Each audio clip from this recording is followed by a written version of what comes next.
Eu atendi hoje mais cedo uma paciente. A gente fez a leitura do genético dela e essa paciente tinha uma alteração muito importante num gene chamado FOXO, F-O-X-O.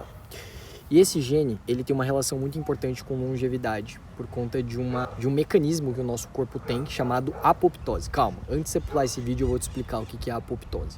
A apoptose celular é quando existe uma morte programada da célula. Nossa, Victor, mas se a célula está morrendo, isso não é ruim? Depende.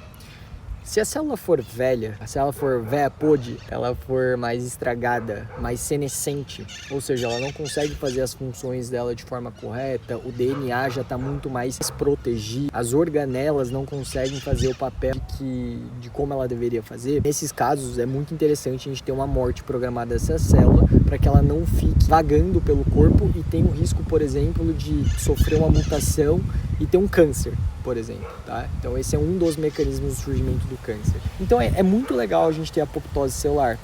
E essa paciente, ela tinha uma alteração nesse gene, que é o FOXO, ou seja, ela tinha uma menor quantidade de apoptose celular, para vocês entenderem, né, de uma maneira mais simples.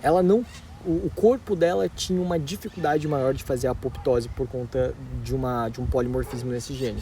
Ou seja, ela tem uma tendência muito maior a ter essas doenças crônicas degenerativas. Qual que é a estratégia por trás disso tudo aqui?